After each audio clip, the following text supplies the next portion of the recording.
Good morning, Holotable Heroes, and welcome back to another Galaxy of Heroes video with me, your boy Scribe. That's right, it's Wednesday, because Wednesday is now Galactically Challenge Day, and there are no red boxes, but there are feats for us to get, so, let's go check it out, shall we? Today we find ourselves on Coruscant facing off against the Bad Batch with Omega with that high single target damage, baby. Oh my god, we've got Jawas. It's Jawas, guys. It's Jawas. Because CG didn't think that it was going to be enough for us to have Rebel fighters. And then to go from Rebel fighters into Tuskens. And then from Tuskens into Jawas. Where's like the Jedi, the Rebel, the Sith? Where's like all the easy Galactic... I'm not going to moan. No, not anymore. Okay, we're done moaning. We're not here to moan. We're here to get feats done. We're here to do feats. Okay, so let's talk about the modifiers. This modifier is actually very good for Jawas, I will be honest. Thunderous Applause. This is the same as the Sector 1 modifier, or Phase 1 modifier of the Lightside Planet Rise of the Empire TB. Essentially, what we need to do is inflict debuffs on the enemy, and when we build up that democracy, we're able to use Thunderous Applause. That will stun the enemy leader. We use that 3 times, and the enemy leader will be defeated. Cannot be defeated otherwise. It's actually really good because obviously Jawas put out a lot of irresistible debuffs in this modifier with all those thermals. So that gets us to Shotagawa. That's the Jawa allies. They have got 100% additional protection. Whenever a thermal detonator deals damage to enemies, Jawas will recover all of their protection and gain 5% speed, stacking to a maximum of plus 100% speed. At the end of each turn, if a Jawa ally was damaged by a debuffed enemy that turn, inflict another thermal detonator for 2 turns on each enemy, which cannot be evaded nor resisted. This effect occurs each time a Jawa ally is damaged by a debuffed enemy.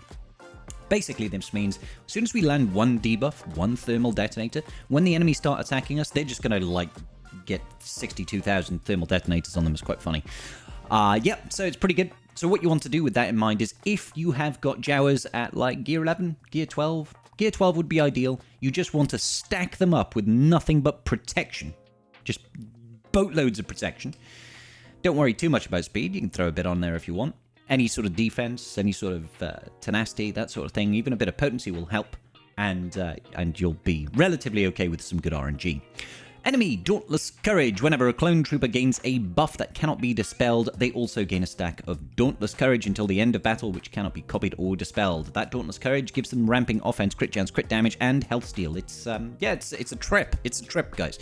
So what I will say is if you only have low gear Jawas, and I'm talking like gear 5 to 6, you can still get this done if you have GL Ray, because she can do the thermal detonators very easily. Jabba the Hutt is also a very easy way of getting this done, but obviously I'm not going to give you just straight up, hey, use your Galactic Legends. Obviously that's not what this particular series is about. So let me show you my Jawas. I went in with this particular team. They're all Gear 12, apart from Jawa, who is Relic 3. I'm going to get my mods up on the screen so you can copy them, because I've since remodded back to their standard trash tier mods.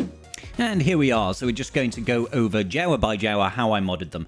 I basically just said use like health sets, defense sets, tenacity sets, that sort of thing, potency sets will even do, and just try to get everything with a protection primary, just protection primaries and protection primaries. So over here, what have we got? We've got 250 speed on the Jawa. Datcher over here is rocking 243 speed, again 70k protection. Scavenger over here has got 220 speed and 77k protection. It's just protection primaries and protections on secondaries wherever we can. 247 speed and 101k protection on Nebbit. And then we have got 68k protection and, 235 speed on Jawa Engineer. Now, what I will say is one of the most important things to do is make sure that your Scavenger is relatively chunky. He is, obviously these mods are now completely removed, but you need to have at least this unique all the way geared up, okay? So at the end of this turn, if Jawa Scavenger is stealthy, has 80% chance to give 2 random allies defense up and 80% chance to give offense up. That's not the one. It's line in the sand, guys. We need this unique maxed out at the very least, okay? At the end of each turn, if a Jawa ally was damaged by an attack that turn, Jawa Scavenger has 80% chance to inflict 2 thermal detonators for 2 turns for each ability used on that turn. This effect occurs each time a Jawa ally was damaged by an attack that turn. Okay, so this basically gives him a chance of reflecting thermals onto the enemy. It stacks with the modifier. It's very important to have this done. If you have no other Jawas geared, just try to get that Jawa Scavenger geared up at least a little bit and just throw protection mods on him if you can. Okay, so let's go over the footage. So firstly, I'll show you how you don't want the opener to go. We roll out. They're obviously going to take that first turn. We're going to start spamming specials. You want to use that the second special from, I don't know who this is. Oh, this is Dacia, right? Or Chief Nevitt, can't remember his name. And you want to use the recalibrate over here to give yourselves a little bit of turn meter. Do not use this first special. I find it doesn't actually benefit you too much. You do actually want to take some turns. So go ahead, use that second special over there. If the enemy Echo does that first special, it's not too bad, but if the enemy tech gets that AoE daze and the heal immunity, that is awful for you. You really don't want that. You can see all the thermals on the enemy team stacking up, but the problem is it doesn't really matter if you've got all that heal immunity and can't recover your protection. You just kind of get yeeted. So it can go very, very wrong. You do not want that sort of negative opener at the start. Instead, what you want to do is have it a little bit like this. So we're going to just spam specials, use that second special over there, I believe, from Jawa. Okay, maybe not. Use the first special, second special over there, and we're just going to start throwing out thermals. Just do everything that we possibly can. When you have that event special ability, use it. It's going to stun the enemy leader. We've got to use that 3 times. There we go. We want tech not to use, we want Echo not to use that AoE daze and heal immunity. It's terrible if they do that. So every time you've got it, use that second special. The enemy's ramped up enough thermals now that they'll all die if they blow up, okay? So 24 thermals at least on Wrecker over there.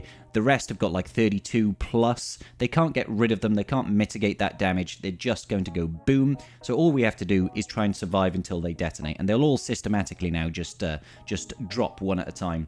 Here we go. Thermals, boom. Everybody dies. And that's all you need to do. You just need to get a run with that sort of lucky RNG. Don't have Echo use that second special where he dazes and heal immunities you, and you should be okay if you've managed to survive the opener. I'll also say, don't forget that you can use your Huyang even at 3 stars at tier 2. Mine is R7 right now. I'm just using it with CLS to go in and defeat people. With CLS, I would stun Echo at the start so that he can't get that AoE daze out and the AoE heal immunity, and then just systematically tear people apart. This shouldn't take you too long. If you are on only tier 2, you will wipe through this team incredibly quickly, so we really don't have to worry too much about it. I just thought I would show it just for the off chance. You know, you never know. People might be struggling with this for one reason or another, but I don't find this terrible at all. Everybody, just make sure you get that, you know, low tier feats, because it's still worth like 500 episode points. That's really not so bad.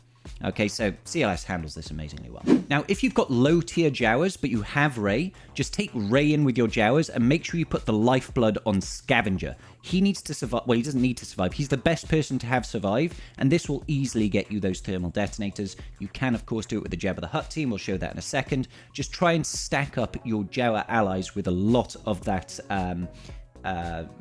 lifeblood, and if they, as long as they survive just a couple of hits, you can see how the thermal detonators are still being applied to the enemy team right now. Everybody's got like at least 7+ of them.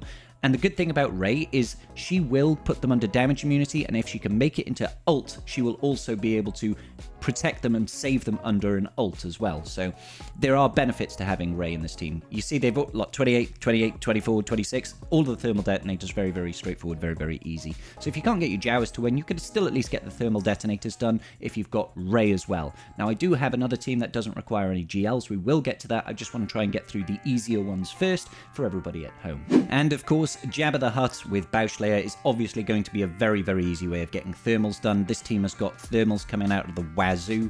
You know, AoE spreading thermals from Bausch. You've got AoE thermals from Jabba the Hutt. You've got thermals here from Greedo. You've got thermals from Bausch in general. So, like, this is a very easy way of easily beating the actual tier of the feat, and also get all those thermal detonators out on there. So, you know, Bausch does manage to spread additional thermals when thermals successfully land, so it becomes a bit of a cakewalk. 15 thermals on Echo already. He's not looking too pretty.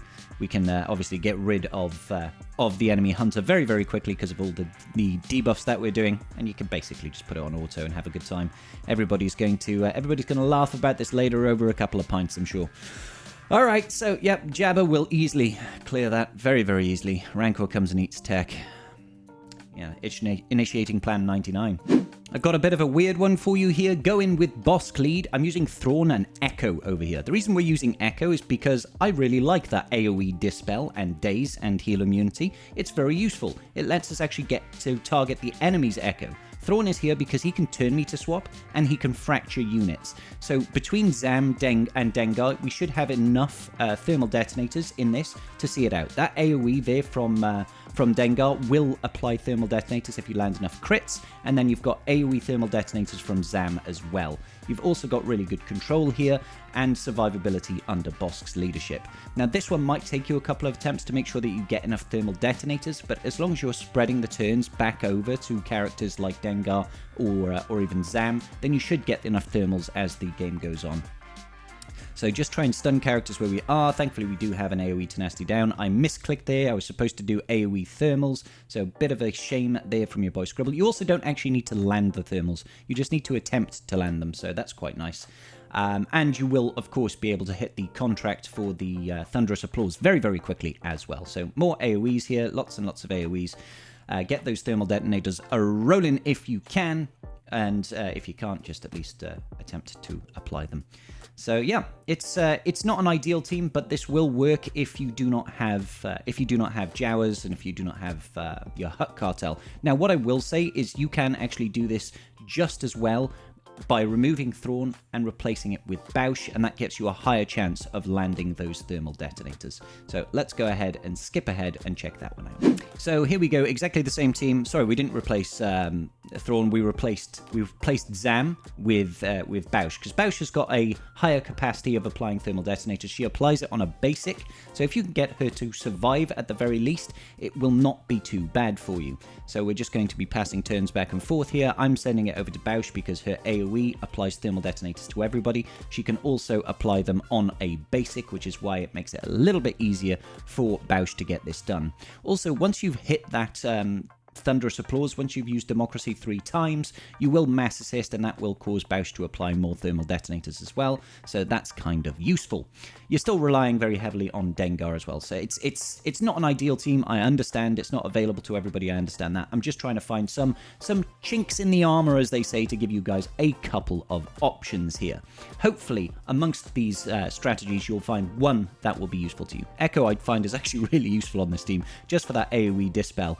The AoE Dispel gives us so many debuffs on our team, so we'll be able to hit that Thunderous Applause very, very quickly. Those assists coming out there, causing Bausch to apply additional thermals, those AoEs triggering thermals, applying thermals, and the AoEs from Dengar as well, applying more. Super, super easy, super, super convenient. All right, ladies and gentlemen, that's going to about do it for today's episode of Galactically Challenged. If this video was useful to you, please do make sure to like and subscribe so you do not miss a thing, and I'll see you all in the very next video. Peace out, and may the Force be with you.